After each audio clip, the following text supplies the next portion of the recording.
Orbital theory, है ना। तो मॉलिक्यूलर ऑर्बिटल थ्योरी जो होती है वो बेसिकली एमओटी बोलते हैं इसको, ठीक है। Now this is basically defined for what, this is defined for heteroatomic, this is defined for heteroatomic molecules and they are also defined for homoatomic molecules, ठीक है। अब अगर ये होमोएटॉमिक मॉलिक्यूल्स के लिए डिफाइन हो रहे हैं और एक बार ही हेटेरोएटॉमिक मॉलिक्यूल्स के लिए डिफाइन हो रहे हैं, ठीक है। अब इसका मतलब क्या है, बात को समझो। अगर ये हेटेरोएटॉमिक मॉलिक्यूल्स के लिए डिफाइन हो रहे हैं और ये होमोएटॉमिक के लिए डिफाइन हो रहे हैं, इसका मतलब क्या है कि मैम हेटेरोएटॉमिक में atoms are of different types, है ना। Atoms are of different types, जैसे कि डिफरेंट टाइप्स के एटम्स का मतलब क्या है कि भाई मेरे पास CN हो गया तो एक एटम कार्बन का, एक नाइट्रोजन का, तो CN-1 रेडिकल जो हो गया, जैसे मैंने बोला BN, तो ये मेरे पास बन गया बोरॉन नाइट्राइड। बोलो हाँ, है ना। क्या बन गया, बोरॉन नाइट्राइड। होमोटॉमिक में क्या हो गया, N2 हो गया, O2 हो गया, H2 हो गया। तो ये सब क्या है, these are nothing but what, homoatomic molecule, ठीक है। तो इसमें दो दो एलिमेंट्स हैं, जैसे मैंने बोला H2, He2, Li2, ठीक है।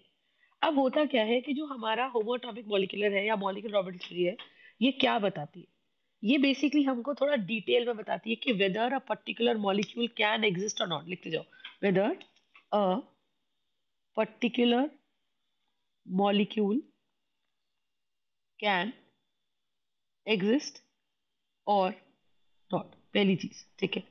दूसरा हमको ये आइडिया देती है कि कोई मॉलिक्यूल बना, है ना, तो कितना स्टेबल बना। जैसे मैंने बोला कि भाई N2 ज्यादा स्टेबल है कि O2, तो a molecule if form which is more stable, so it gives an idea, so it gives an idea about the energy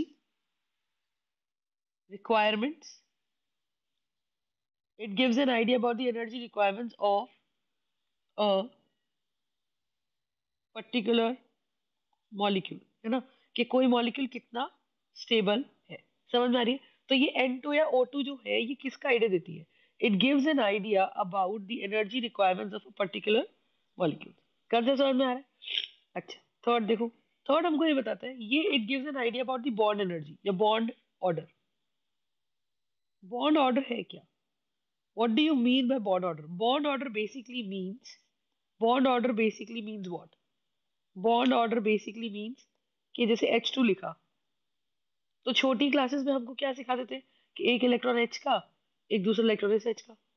तो जब दोनों एटम्स ने ओवरलैप कर लिया इस तरीके से, तो क्या हो जाएगा कि मैम H और H का बॉन्ड बन जाएगा। जब H और H का बॉन्ड बन जाएगा तो यहाँ H और H के बीच में सिंगल बॉन्ड है। तो जितना बॉन्ड दो एटम्स के बीच में बनता है इसे हम बॉन्ड ऑर्डर कहते हैं। क्या बोलते हैं, bond order. Are you understanding. तो जितना बॉन्ड दो एटम्स के बीच में बनता है, this is called as bond order. तो अगर मैं H2 का बॉन्ड ऑर्डर पूछूं तो आप बोलोगे कि मैम दोनों H के बीच में सिंगल बॉन्ड है, hence it is a single bond order. सही है। अगर मैं बोल रही हूँ O2, लेकिन हम बड़ी क्लासेस में बॉन्ड ऑर्डर ऐसे समझाते नहीं है। बड़ी क्लासेस में हम बोलते हैं कि जी बॉन्ड ऑर्डर निकालना सिर्फ मॉलिक्यूलर ऑर्बिटल थ्योरी का काम है और हम रैंडमली नहीं बता सकते। बट अल्टीमेटली बॉन्ड ऑर्डर हमको क्या बताता है, the bond between the two atoms, ठीक है। It tells you the bond between the two atoms. Are you understanding my point, हाँ है ना। सही बात है।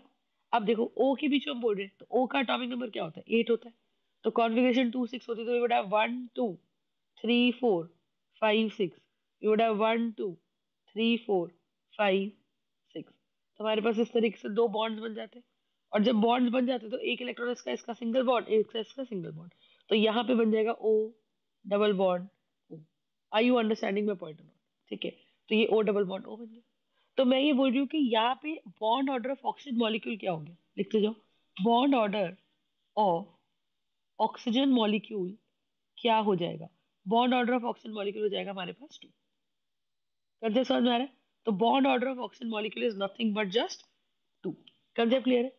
तो आइडिया क्या है यहाँ पे, आइडिया ये है कि अगर ऑक्सीजन मॉलिक्यूल का बॉन्ड ऑर्डर 2 है, ठीक है, अगर ऑक्सीजन मॉलिक्यूल का बॉन्ड ऑर्डर 2 है, तो हम ये कोवलेंट स्ट्रक्चर से सिखा रहे हैं। ये हम किससे दिखा रहे हैं, कोवलेंट मॉलिक्यूल्स के स्ट्रक्चर से बता रहे हैं, है ना। लेकिन हम कह रहे हैं कि जी हम तो रियल लाइफ में क्या फॉलो करने वाले हैं, मॉलिक्यूलर ऑर्बिटल थ्योरी, है ना। अच्छा, अब करना क्या है, बात को समझो। तो मॉलिक्यूलर ऑर्बिटल थ्योरी कहती क्या है, मतलब शॉर्ट फॉर्म में मैं इसको बार बार एमओटी लिखूंगी। तो मॉलिक्यूलर ऑर्बिटल थ्योरी कहती है, मॉलिक्यूलर ऑर्बिटल थ्योरी कहती है कि यार जो बॉन्ड बन रहा है ना दो एटम्स के बीच में, तो फाइनली दो एटम्स ओवरलैप करते हैं, एक ओ इधर से आएगा एक ओ इधर से आएगा, और दोनों एटम जब ओवरलैप कर गए तो हम कह रहे हैं जी इस तरीके के कुछ स्ट्रक्चर बन रहा है। कैसा कि मैम एक एच इधर से आ रहा है एक एच इधर से आ रहा है, तो हम कैसे दिखाते हैं कि एक एच का इलेक्ट्रॉन ये, एक एच का इलेक्ट्रॉन ये। तो हमने जो रेड बाउंड्री बनाई ये इस एच की बनाई, और एक हमने जो ये बाउंड्री बनाई वो हमने इस ग्रीन एच की बनाई, है ना।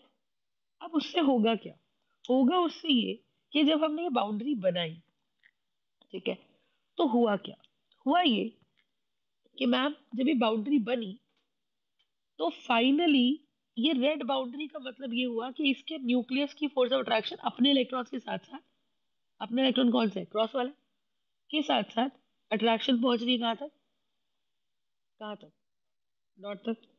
और अगर हम इसकी बात करें तो यहाँ पे क्या हो रही है कि ये जो अट्रैक्शन है न्यूक्लियस की ग्रीन वाले इलेक्ट्रॉन्स की, तो उसकी अट्रैक्शन अपने इलेक्ट्रॉन्स के साथ साथ कहाँ पहुंच रही है, क्रॉस वाले तक, है ना। तो what exactly does that mean, कि मैम यहाँ पर जब ओवरलैपिंग होगी तो this would be H, this would be H, there would be cross and there would be dot. और क्योंकि हमारे पास ये है, क्योंकि हमारे पास ये है ना, तो इनके बीच में बॉन्ड बन जाएगा।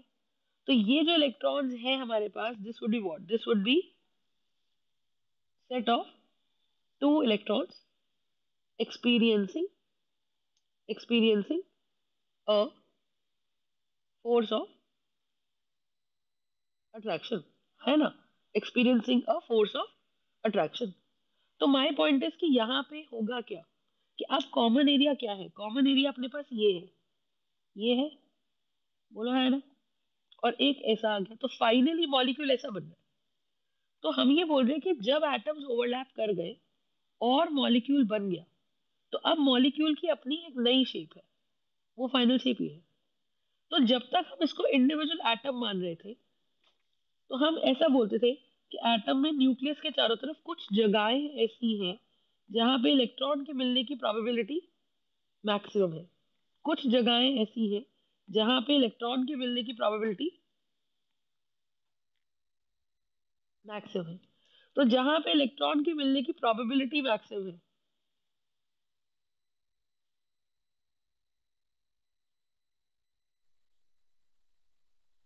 ठीक है, जहां पे इलेक्ट्रॉन की मिलने की प्रोबेबिलिटी मैक्सिमम है, सही बात है, जहां पे इलेक्ट्रॉन की मिलने की प्रोबेबिलिटी मैक्सिमम है,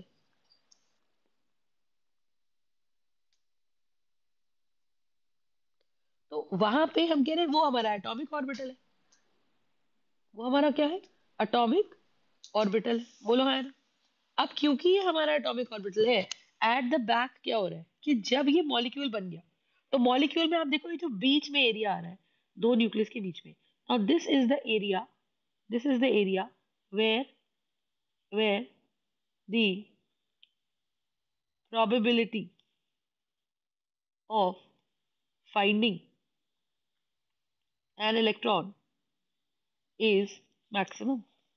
तो ऐसा नहीं है कि इलेक्ट्रॉन सिर्फ बीच में मिलेगा, क्योंकि हमने तो पढ़ा है कि इलेक्ट्रॉन एक पार्टिकल भी है और इलेक्ट्रॉनिक वेव भी है, बोलो है ना।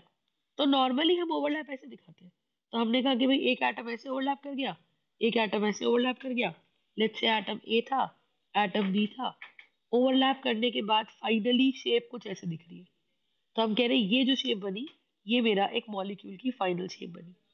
मान लीजिए मेरे पास CO2 मॉलिक्यूल है, तो CO2 मॉलिक्यूल में CO2 हम ऐसे दिखाते हैं कि कार्बन का एटम यहाँ था, कार्बन का एटॉमिक नंबर 6 था, तो कॉन्फ़िगरेशन 2 4 थी, तो दो इलेक्ट्रॉन्स थे, एक यहाँ एक यहाँ, एक दो तीन चार पाँच छः, यहाँ क्या था, एक दो तीन चार पाँच छः। तो होगा क्या कि एक ओवरलैपिंग यहाँ हो गई और एक ओवरलैपिंग यहाँ हो गई, बोलो है ना। तो ये इस तरीके से आ गया। तो हेंस व्हाट इज हैपनिंग कि हमने ओवरलैपिंग तो दिखा दी। अब फाइनल शेप कैसे बनेगी? फाइनल शेप ऐसे बनेगी, फाइनल शेप हमारी ऐसे बनेगी, और फाइनल शेप हमारी ऐसे बनेगी, है ना? तो आपको समझो, और कहाँ कहाँ पे? ये वाला एरिया, ये वाला एरिया। तो हम ऐसा समझाने की कोशिश कर रहे हैं कि भाई there are certain areas, there are certain areas where the certain areas in the molecule, there are certain areas in the molecule where the probability of finding an electron is maximum। तो उनको हम क्या बोलते हैं? उनको हम बोलते हैं मॉलिक्यूलर ऑर्बिटल्स। क्या बोलेंगे? Molecular orbitals. ठीक है। तो कुछ मॉलिक्यूलर ऑर्बिटल्स ऐसे होते हैं जहां पे इलेक्ट्रॉन नेचुरली रहना चाहता है। क्यों? इलेक्ट्रॉन कहाँ रहना चाहता है? इलेक्ट्रॉन वहां रहना चाहता है जहां उसको अट्रैक्शन ज्यादा मिल रही है। तो electron would like to stay in those areas where the probability of finding an electron is maximum, है ना? तो जहां पे इलेक्ट्रॉन को मिलने की प्रोबेबिलिटी कैसी है? बहुत ही ज्यादा है, वहां पे इलेक्ट्रॉन्स रहना चाहते हैं। कैसे समझ में आ रहा है? तो electrons would like to stay in that area where the probability of finding an electron is maximum. तो जहां पे अट्रैक्शन ज्यादा, जहां पर अट्रैक्शन ज्यादा है। तो कोर अपने को यही समझना है कि जहां पे इलेक्ट्रॉन की मिलने की टेंडेंसी बहुत ज्यादा है, वहां पे अट्रैक्शन ज्यादा है, तो इलेक्ट्रॉन वहीं रहेगा। तो हम ये बोल रहे हैं कि मॉलिक्यूल के अंदर जिस एरिया में अट्रैक्शन बहुत ज्यादा है, उसको बोला जाता है बॉन्डिंग मॉलिक्यूलर ऑर्बिटल। क्या बोलते हैं उसको? तो हमारे पास दो तरीके के मॉलिक्यूलर ऑर्बिटल्स होते हैं।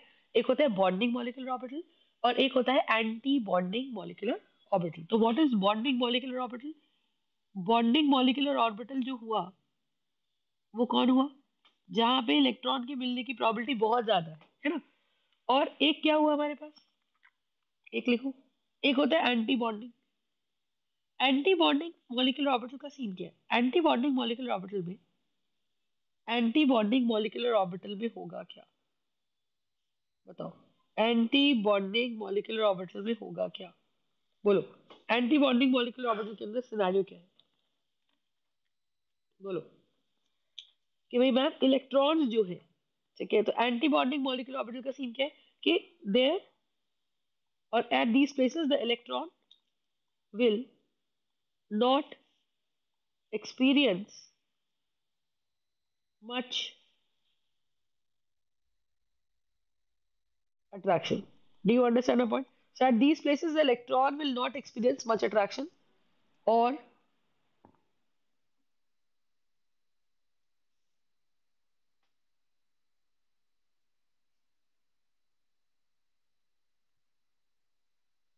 will experience less attraction। हाँ, लेकिन हम देखो क्या है कि भाई ये मॉलिक्यूल बना, मानना ऐसा कुछ करके एक रैंडम सी शेप बनी। ये एक समझने का तरीका है, ठीक है। हम एक्चुअली इमेजिन भी नहीं कर सकते कि मॉलिक्यूल दिखता कैसा है, पर हम एक समझने के तौर तरीके से बता रहे हैं कि भाई मैम न्यूक्लियस यहाँ रहा, एक एटम का न्यूक्लियस यहाँ रहा, एक न्यूक्लियस का एटम यहाँ रहा, एक एटम का न्यूक्लियस यहाँ रहा। अब एटम में बहुत जगह है, एक जगह वन ये है, एक जगह टू ये है, एक जगह थ्री ये है, फोर ये है, फाइव ये है, सिक्स ये है, सेवन ये है, एट ये है, नाइन ये है, और टेन ये है। हाँ, है ना?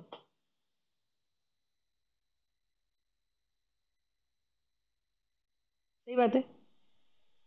अब आप ये चीज समझो कि one two three four five six seven eight की अगर हम बात कर रहे हैं यहाँ पर इस तरीके से, सही बात है। तो आई एम सेइंग कि मैम अगर टू में इलेक्ट्रॉन आ गया, टू वाली जगह पे, अगर फोर वाली जगह पे इलेक्ट्रॉन आ गया, तो व्हाट डज दैट मीन? कि मैम वन वाली जगह पे तो खाली है, नाइन वाली भी तो खाली है, टेन वाली भी तो खाली है। तो जब टू और फोर भर गए, तो इलेक्ट्रॉन कहीं तो जाएगा कि नहीं जाएगा? बोलो, है ना? ठीक है। अब अगर वो कहीं तो जा रहा है, अब मैं कह रही हूँ फाइव में इलेक्ट्रॉन चला गया, तो जरूरी थोड़ी कि फाइव पे उतनी ही अट्रैक्शन मिले जितनी फोर पे मिल रही है। क्योंकि 5 पे अट्रैक्शन 1 अपने वाले न्यूक्लियस की पहुंच रही है, ये ए न्यूक्लियस की, तो बी की दूर से पहुंच रही है, सी की और दूर से पहुंच रही है, पहुंच तो रही है ना। 3 पे बात करो, 3 पे सी की भी पहुंच रही है, इसकी भी पहुंच रही है, इसकी पहुंच रही है, सोच के देखो। तो I am trying to tell you कि भाई बॉन्डिंग भरा है तो हम ये नहीं कह सकते कि एंटी बॉन्डिंग एरिया भरेगा ही नहीं। पर मैं ये बताना चाह रही हूँ कि जब इलेक्ट्रॉन बॉन्डिंग एरिया में आ रहा है तो हाँ उसको अट्रैक्शन थोड़ी सी ज्यादा मिल रही है, एंड देयर बाय इलेक्ट्रॉन को वहां पे रहना अच्छा लग रहा है। तो यहाँ पे सीन क्या है, ठीक है, तो यहाँ पे सीन क्या है मुझे बताइए। सही है, तो हम क्या बोल रहे हैं कि जो मेरे पास बॉन्डिंग मॉलिक्यूलर ऑर्बिटल होता है, ठीक है, तो बॉन्डिंग मॉलिक्यूलर ऑर्बिटल के अंदर इलेक्ट्रॉन प्रेफर्स टू स्टे, ठीक है, इलेक्ट्रॉन रहना पसंद करता है। और अगर आप कहीं रहना पसंद करते हो जहां आप कंफर्टेबल हो, सीधी सी बात है, आपके हिसाब से काम हो रहा है, आप में गुस्सा नहीं है, तो आपकी एनर्जी कम है। तो बॉन्डिंग मॉलिक्यूलर ऑर्बिटल में रहने वाला जो इलेक्ट्रॉन है वो खुश है, वो कंफर्टेबल है, उसमें गुस्सा नहीं है, उसकी पोटेंशियल एनर्जी कैसी रहेगी, उसकी पोटेंशियल एनर्जी कम रहेगी। बात समझ में आ रही है? तो उसकी पोटेंशियल एनर्जी कम रहेगी। तो ये अपने को चीज समझ में आनी चाहिए, अगर हमारे कह रहे कि उसकी पोटेंशियल एनर्जी कम रह रही है तो बात ही खत्म हो गई। और अगर एंटी बॉन्डिंग में हम इलेक्ट्रॉन भेज रहे हैं, अगर हम एंटी बॉन्डिंग में इलेक्ट्रॉन भेज रहे हैं, ठीक है, अगर हम एंटी बॉन्डिंग मॉलिक्यूलर ऑर्बिटल में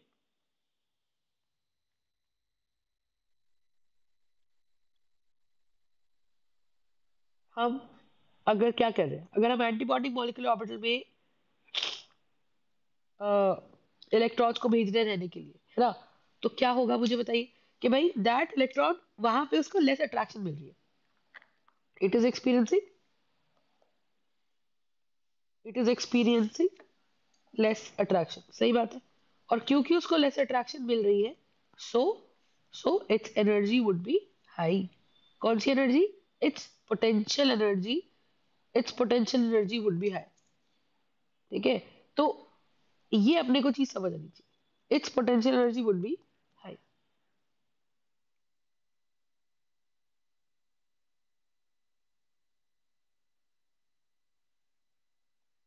आर यू अंडरस्टैंडिंग? तो that is a basic idea. तो जब हम एंटी बॉन्डिंग की बात कर रहे हैं तो इसमें सीन क्या है मुझे बताइए कि this is anti bonding molecular orbital, so it's energy would be high. Specifically कौन सी energy, it's potential energy. Concept clear है? पक्का? ठीक है। अब देखो, तो this is going to be nothing but anti bonding molecular orbital. हाँ, अब सुनो। अच्छा, एंटी बॉन्डिंग को हम डिनोट करते हैं एस्टेरिस्क से, एस्टेरिस्क मतलब स्टार से, ठीक है। तो अगर मैंने सिग्मा स्टार लगा दिया तो ये हो गया sigma molecular orbital anti bonding. और मैंने अगर सिंपल सिग्मा लिख दिया तो इसको मैं बोलूंगी sigma molecular orbital bonding, sigma molecular orbital bonding. इतनी बात समझ में आई? ठीक है। तो कहीं भी अगर मैं बोल रही हूँ कि मेरे पास कोई पाई स्टार बन रहा है और एक मेरे पास सिर्फ पाई बन रहा है, एक मेरे पास सिग्मा स्टार बन रहा है और एक मेरे पास सिर्फ सिग्मा बन रहा है, तो स्टार अगर कहीं लगा हुआ है तो वो डिनोट करता है किसको, वो डिनोट करता है एंटी बॉन्डिंग को। आई बात समझ? वो डिनोट करता है हमारे किसको, एंटी बॉन्डिंग को। इतनी बात समझ में आई? पक्का? कोई दिक्कत? ठीक है जी। अब देखो, अब कहानी क्या है, कहानी ये है, कहानी ये है कि मैम हमें इसमें चीज समझनी पड़ेगी, इलेक्ट्रॉन को ना हम एक वेव समझेंगे, ठीक है, इलेक्ट्रॉन को हम वेव समझेंगे। क्यों? क्योंकि हमारा जो डी ब्रोगली प्रिंसिपल था, डी ब्रोगली प्रिंसिपल क्या क्या कहता था कि every particle has dual character, एक वेव कैरेक्टर, एक पार्टिकल कैरेक्टर, ठीक है, उसको हम डिटेल में पढ़ेंगे। But for now just understand कि जो इलेक्ट्रॉन है उसमें क्या है, उसमें वेव कैरेक्टर है और प्रीडोमिनेटली वेव कैरेक्टर मान के चलेंगे, ठीक है। अब एक बात समझो, अगर हम ये कह रहे हैं, ठीक है, अब ये मान के चलो कि अगर हम ये कह रहे हैं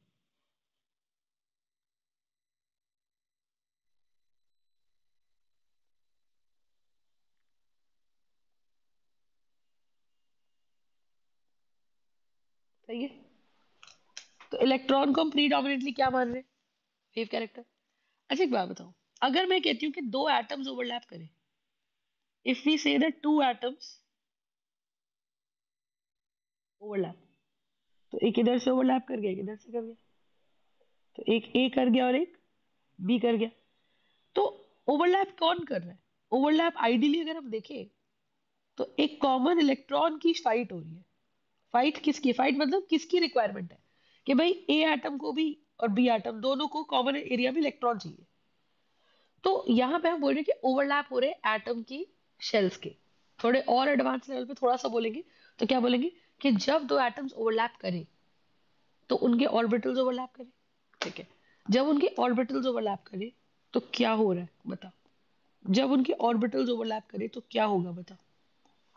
क्या होगा कि मैम जब उनके ऑर्बिटल्स ओवरलैप कर गए ए और बी, है ना, ए और बी ऑर्बिटल से जहां पे इलेक्ट्रॉन के मिलने की प्रोबेबिलिटी मैक्सिमम है। अच्छा, जहां इलेक्ट्रॉन होगा तो क्या मैं ये भी बोल सकती हूँ कि इलेक्ट्रॉन की वेव भी होगी? भाई जिस एरिया में इलेक्ट्रॉन रह रहा है वही तो इलेक्ट्रॉन की वेव है। तो 90% टाइम्स हम ये मान के चल रहे हैं कि electron acts as a wave. Wave कैसी होती है? वेव कैसी होती है? वेव ऐसी होती है, वेव ऐसी होती है ना? वेव कैसी होती है? वेव वेव ऐसी होती है। सही बात है ना? तो आई एम सेइंग कि अगर ये एक इलेक्ट्रॉन ए है और ये एक इलेक्ट्रॉन बी है और कॉमन एरिया में दो इलेक्ट्रॉन्स आ रहे हैं, तो अब हम ये बोलेंगे कि जब मॉलिक्यूल बना और उसकी रैंडम शेप ही ऐसे बनी और इस कॉमन एरिया में दो न्यूक्लियस के बीच में दो इलेक्ट्रॉन्स फंसे, तो हम ये कह रहे हैं कि जो इलेक्ट्रॉन्स है ना, इलेक्ट्रॉन की वेव्स ओवरलैप करी। इलेक्ट्रॉन्स की क्या ओवरलैप करी? वेव्स ओवरलैप करी। और अगर इलेक्ट्रॉन्स की वेव्स ओवरलैप कर गई, एक ए और एक B, then what is happening? Just tell me. ठीक है, तो ये चीज आ गई। तो अब इसका क्या मतलब है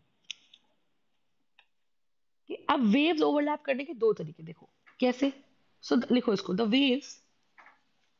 waves can overlap in two possible ways. One is one is constructive overlap. Constructive क्या होता है देखते हैं। One is constructive overlap and second is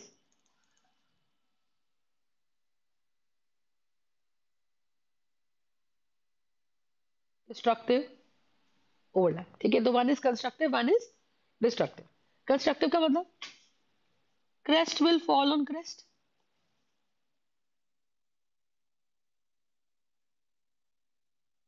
ठीक है, और trough will fall on trough। ठीक है, क्या होता है इसका मतलब देखते हैं। तो crest will fall on crest and trough shall fall on trough। इसको बोला जाएगा कंस्ट्रक्टिव ओवरलैप। डिस्ट्रक्टिव ओवरलैप क्या होता है? crest of one wave falls on the trough of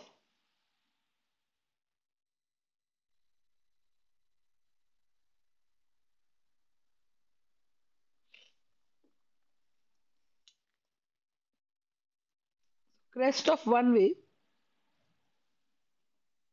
shall fall on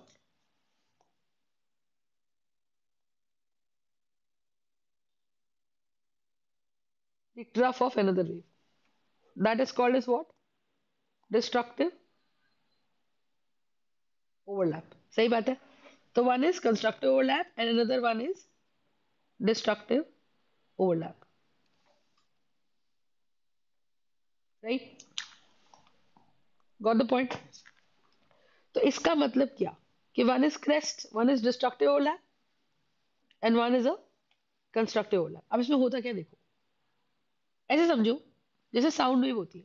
हम ऐसे बच्चों को बचपन से सिखाते हैं कि साउंड वेव का इंटेंसिटी क्या है, कि भाई कोई साउंड कितनी तेज है, लाउड कितनी है, वो उसके एम्पलीट्यूड से पता चलता है। सीखते हैं ना हम लोग छोटी क्लासेस में कि एक साउंड ये बनाई मैंने, तो ये साउंड ए है। तो एम्पलीट्यूड कितना है? एम्पलीट्यूड का मतलब height of crest, height of crest और ट्रफ बराबर ही होते हैं। ठीक है, तो जितना हाइट क्रेस्ट का है, जितना ट्रफ का है, इसे क्या बोला जाता है? This is called as amplitude. What is it called? This is called as amplitude. Are you understanding? अच्छा, यहाँ बात करो। यहाँ पर क्या है? यहाँ पर क्या है? एक ऐसे है, ये है, तो ये भी एक हाइट है और ये भी एक हाइट है।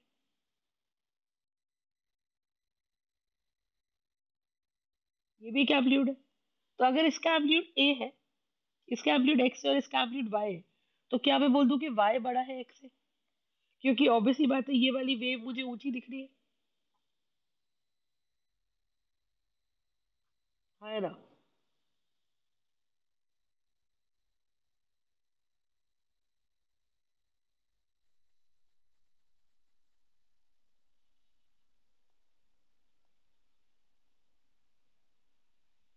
बोलो, सही बात है।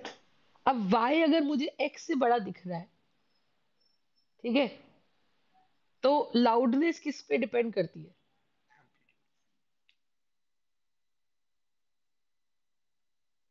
Loudness is directly proportional to what? Amplitude square. Yes और नो? तो जितना इसका एम्पलीट्यूड हाई होगा, हम कहते हैं कि जी साउंड उतनी लाउड है। ठीक है। अच्छा, लेट्स सपोज ऐसा होता है। अब कई बार सोचो, जैसे हम फोन पे कॉल करते हैं, अब मैं नॉर्मली बात कर रही हूँ फोन पे, पर सामने वाला जो रिसीवर है, उसको मेरी आवाज बहुत ऊंची सुनाई दे रही है। कह रहे यार धीरे बोल, तो मैं कहता मैं तो धीरे बोल रही हूँ। पर कई बार ऐसा होता है कि मैंने जब कॉल मिलाई, तो नेटवर्क में एक तो मेरी साउंड की वेव जा रही है, पर नेटवर्क में हम जब कहते हैं ना 4G 5G, तो नेटवर्क में क्या सिर्फ मेरी साउंड की वेव है कि और भी वेव्स घूम रही है, पर गलती से वो उस एंटीने पे बैठ गई जाके, जिसमें मेरी साउंड की वेव जा रही है। तो ऐसा हो सकता है, ऐसा हो सकता है क्या कि हमारे पास ये एक वेव और एक दूसरी वेव है, दोनों एक ऐसे बैठ जाए एक दूसरे के ऊपर, तो फाइनल जो वेव बन के निकलेगी,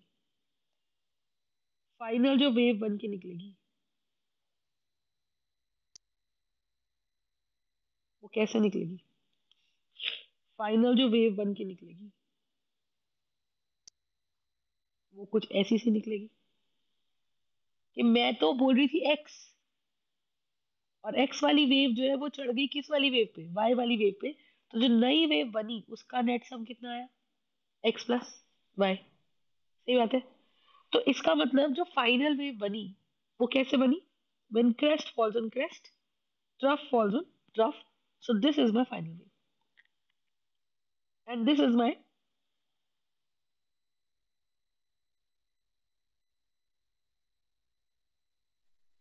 final wave. I am got the point?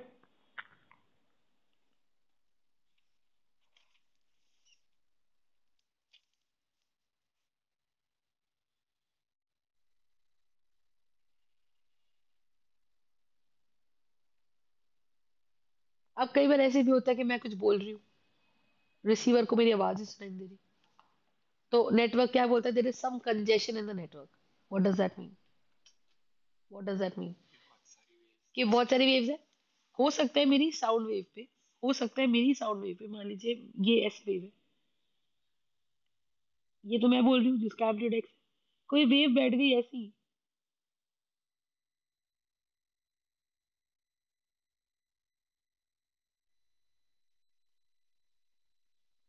जिसका एम्पलीट्यूड वाई था।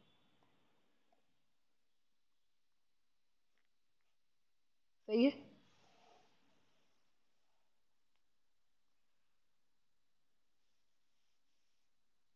ये है।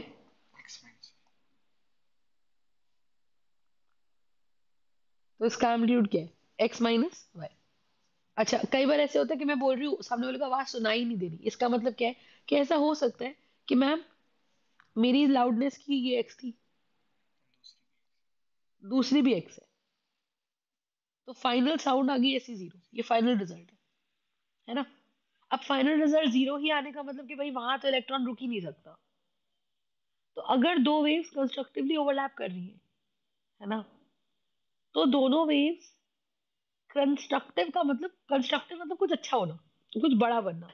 तो क्रेस्ट का साइज और बड़ा हो जाना, ट्रफ का साइज और बड़ा हो जाना। वो कब होगा? जब क्रेस्ट पे क्रेस्ट गिरेगा और ट्रफ पे ट्रफ गिरेगा, है ना? ऐसा। तो अब आप देख लो बस, आई बात समझ में? That is a basic idea. तो यहाँ पे सीन क्या है बताइए? यहाँ पे सीन क्या है? कोई दिक्कत? बोलो। सही बात है। That's it. एंड नाउ, इतना समझ में आ गया?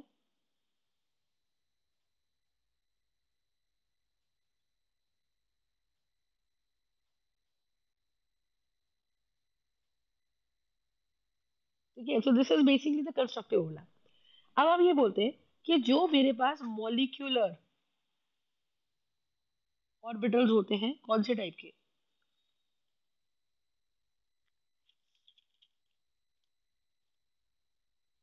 जो मेरे पास मॉलिक्यूलर ऑर्बिटल्स होते हैं बॉन्डिंग टाइप के,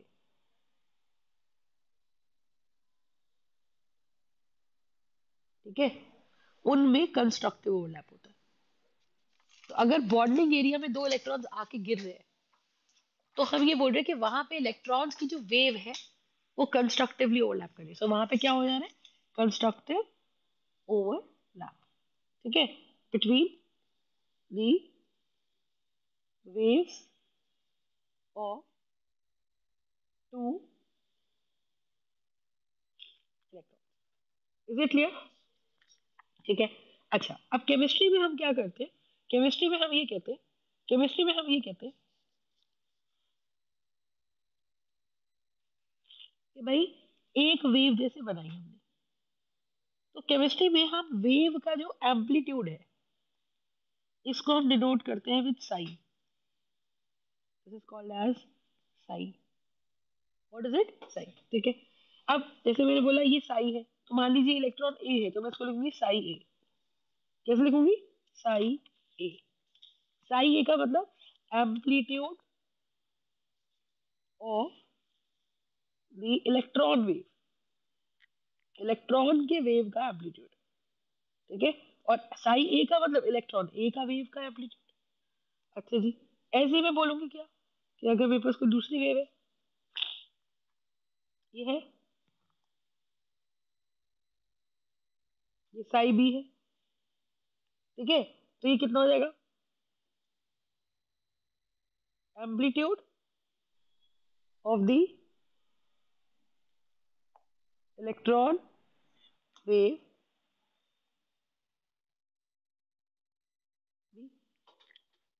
अब अगर देखो,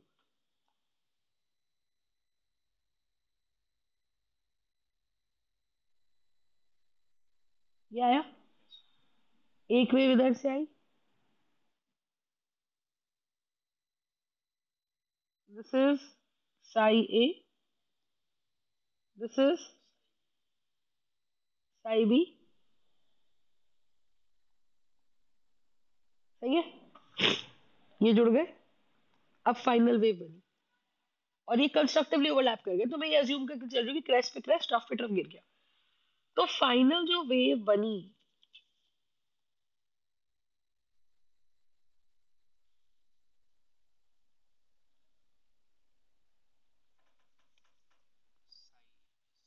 हाँ, तो फाइनल जो वेव बनी उसका एम्पलीट्यूड कितना बना? Psi A plus psi B. सही है। अगर final wave Sai A plus psi B बनी, now what does that mean? हाँ, अच्छा, जैसे लाउडनेस है, किसी भी साउंड वेव की लाउडनेस बताता है उसका एम्पलीट्यूड का स्क्वायर। एम्पलीट्यूड मतलब हाइट ऑफ द क्रेस्ट। तो यहाँ पे एम्पलीट्यूड कौन हुआ? ये जो हाइट है इसी को हम क्या बोल दे रहे हैं? एम्पलीट्यूड। तो आई एम सेइंग कि मैम एम्पलीट्यूड जो आया, अब ऐसे मुझे बताओ कि इलेक्ट्रॉन की वेव की एम्पलीट्यूड मिल गई तुमको, ठीक है, इलेक्ट्रॉन की वेव की एम्पलीट्यूड मिल गई। अब मैं बोल रही हूँ कि एक मॉलिक्यूल के अंदर कॉमन एरिया में यहाँ पर अगर इलेक्ट्रॉन मिल रहा है, तो इलेक्ट्रॉन के मिलने की प्रोबेबिलिटी क्या है? जैसे साउंड की इंटेंसिटी क्या है, देखो सीधी सी बात है, हर वेव में, हर wave, whether it is light wave, whether it is sound wave, whether it is electron wave, whether it is any signal का वेव, कुछ भी वेव, हर वेव ऐसी ही होती है। हर वेव का एक एम्पलीट्यूड होता है, उस एम्पलीट्यूड का एक स्क्वायर होता है, वो मुझे उसकी इंटेंसिटी बताता है। इंटेंसिटी मतलब, अगर साउंड वेव है तो इंटेंसिटी ऑफ साउंड वेव मतलब कितनी साउंड लाउड है। अगर इंटेंसिटी लाइट वेव की बता रही हूँ मतलब कितनी लाइट ब्राइट है। ऐसे ही अगर इलेक्ट्रॉन की वेव की मैं इंटेंसिटी निकालती हूँ, तो मैं ये बताना चाहूंगी कि उस एरिया में इलेक्ट्रॉन के मिलने की प्रोबेबिलिटी कितनी है। तो अगर उस इलेक्ट्रॉन में इलेक्ट्रॉन के मिलने की प्रोबेबिलिटी कितनी है, यस और नो, तो क्या है वो प्रोबेबिलिटी बताओ। सही बात है। तो इलेक्ट्रॉन के मिलने की प्रोबेबिलिटी जो है, वो मुझे कौन देगा? इलेक्ट्रॉन की वेव की एम्पलीट्यूड का square will give me the probability. Are you understanding? So that will give me the probability. I hope you're understanding. So what is probability? Probability is directly proportional to the intensity, है ना? और intensity किसके proportional है? Amplitude के square के। तो जब मैंने बोला कि constructive after,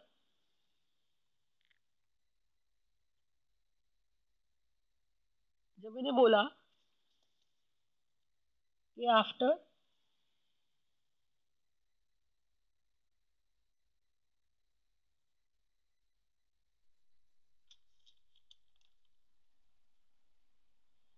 after constructive overlap, सही है। तो फाइनल क्या बना? Psi A plus psi B. तो प्रोबेबिलिटी क्या होगा? Probability psi A plus psi B is the final amplitude.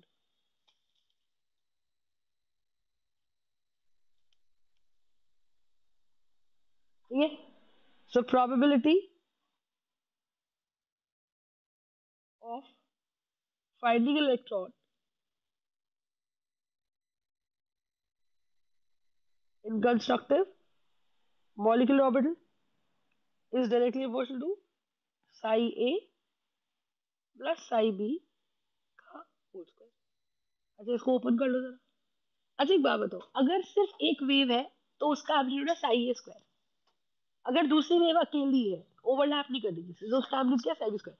मतलब मैं ये बोल रही हूँ कि एक एटम में, एक एटम ए में अगर इलेक्ट्रॉन यहाँ इस एरिया पे मिल रहा है, तो इस एरिया में, एक्स एरिया में, इलेक्ट्रॉन की मिलने की प्रोबेबिलिटी होगी साई ए स्क्वायर, क्योंकि यहाँ पे ए इलेक्ट्रॉन घूम रहा है। ए एटम में मान लो ए इलेक्ट्रॉन घूम रहा है, तो उसके वेव का एम्पलीट्यूड अगर ए साई ए है, तो साई ए का स्क्वायर मुझे इस एरिया एक्स में क्या दे देगा? क्या दे देगा? साई ए का स्क्वायर। अच्छा, अगर बी एटम है, तो इस कॉमन एरिया में क्या दे देगा? साई बी का स्क्वायर। बोलो है ना? तो इसका मतलब क्या है? इसका मतलब क्या है? It shall be psi A square, it shall be psi B square. अच्छा मैं इसको इंडिविजुअली, पर अब की बार ये क्या है? ये तो आपका ओवरलैपिंग की बात का है। This is this is after overlapping. तो ये क्या बन जाएगा? Plus two psi A Sai. तो इसका मतलब ये हुआ, इसका मतलब ये हुआ कि ये जो two psi A psi B है, इट रिप्रेजेंट्स व्हाट? ये क्वेश्चन आता है। It represents an extra probability factor. It represents an extra probability factor of finding an electron in the bonding molecular orbital. सही बात है। क्योंकि साई स्क्वायर क्या represent कर रहा है? साई स्क्वायर अपने को रिप्रेजेंट कर रहा है individual probability of finding electron in atom A, है ना? It is representing what? Individual probability, individual probability of finding an electron in an atom A. सही बात है। और साई बी क्या रिप्रेजेंट कर रहा है अपने को? इंडिविजुअल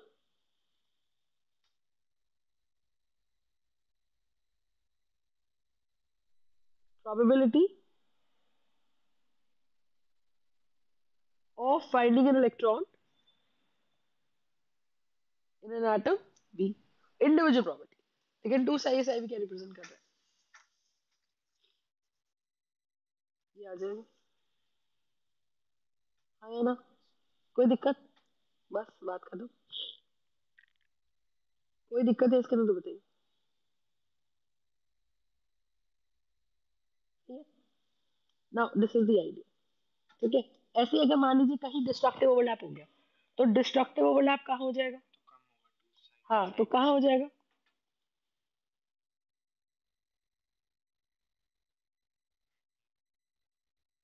डिस्ट्रक्टिव ओवरलैप का मतलब कि भाई anti bonding molecular orbital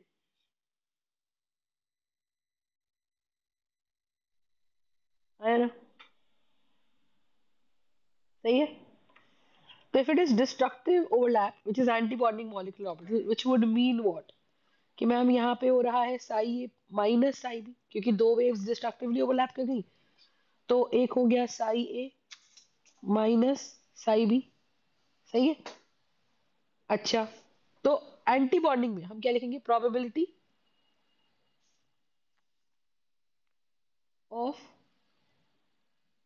finding an electron in an anti bonding molecular orbital. ठीक है, is basically probability of finding an electron in the anti-bonding molecular orbital is directly proportional to what? Psi a minus psi b का whole square. तो ये क्या बन जाएगा? ये बन जाएगा psi A square plus psi B square minus two psi A psi B. आया ना? हाँ हाँ हाँ, बिल्कुल बिल्कुल। तो कितना गैप आ गया?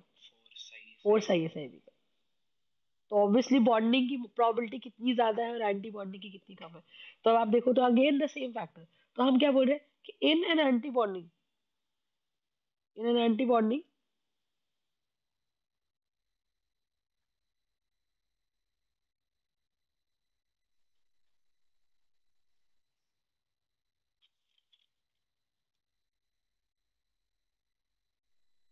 in an anti-bonding molecular orbital, the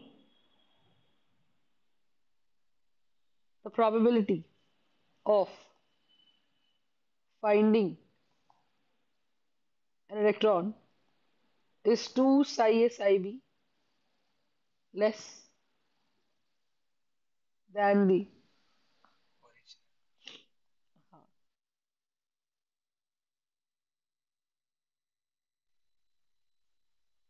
than the original or I would say individual atoms। कौन सा समझ में आ गया? एक एटम की वेव अकेली होगी ऐसी? ऐसी होती होगी, और कैसी होती होगी? बस फर्क है कि उसका ओरिएंटेशन अलग होता होगा। ओरिएंटेशन कैसा होता होगा मतलब इमेजिन करें तो थोड़ा सा ऐसा तो कुछ होता होगा कि वो वेव ऐसे नहीं घूम रही होगी, क्योंकि इलेक्ट्रॉन हमारा ऐसे चक्कर काट, ऑब्वियसली, क्योंकि एटम वेव एटम की होती नहीं, वेव तो इलेक्ट्रॉन की होती है ना?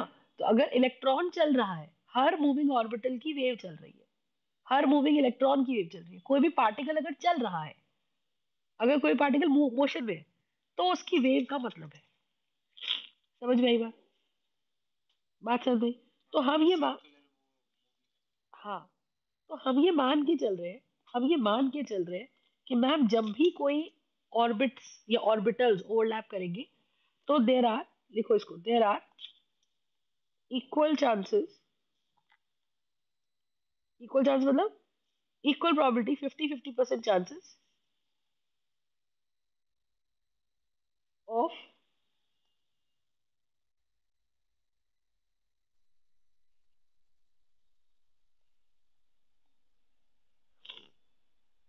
There are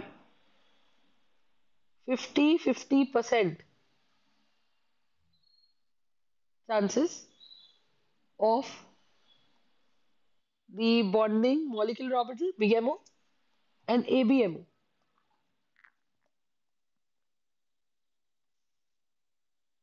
right?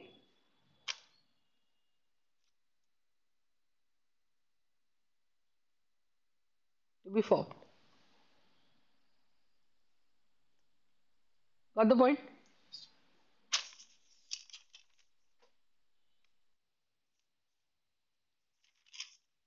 करेक्ट है। पर ऑब्वियसली इलेक्ट्रॉन पहले किस में जाएगा? बीएमओ में जाएगा।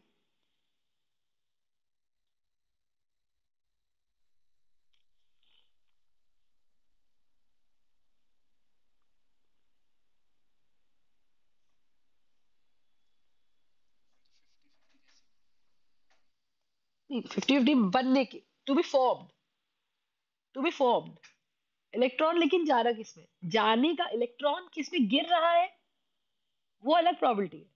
लेकिन अगर मैंने कहा कि दो एटम ओवरलैप करें तो क्या दो एरियाज क्रिएट होंगे? हाँ। एक एरिया को हम बॉन्डिंग बोलेंगे, बॉन्डिंग मॉलिक्यूलर ऑर्बिटल। भाई ऑर्बिटल क्या है? ऑर्बिटल वो जगह है जहां पे इलेक्ट्रॉन के मिलने की प्रोबेबिलिटी मैक्सिमम है, 90% और मोर है। अब मॉलिक्यूल में ऐसे एरिया बन रहे हैं कि जहां इलेक्ट्रॉन मिल रहा है, तो ऐसा भी एरिया बन रहा है जहां पे एरिया इलेक्ट्रॉन नहीं बन रहा है। So there are 50-50% chances of what?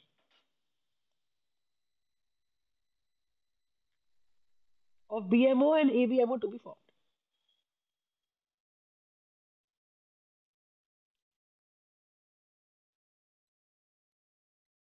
Are you understanding?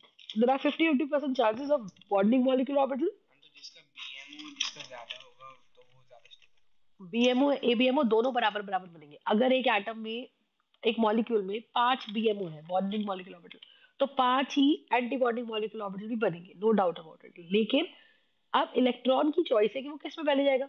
तो इलेक्ट्रॉन तो वहां पहले जाएगा जहां अट्रैक्शन ज्यादा है। बॉन्डिंग मॉलिक्यूलर ऑर्बिटल जनरली उस एरिया में बनते हैं जहां पे न्यूक्लियस की अट्रैक्शन बहुत ज्यादा पहुंचती है।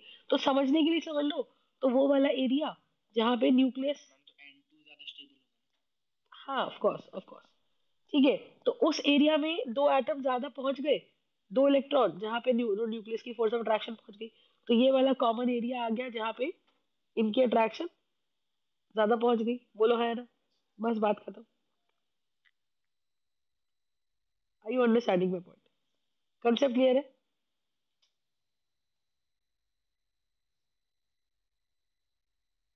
But obviously the electron would go in the bonding.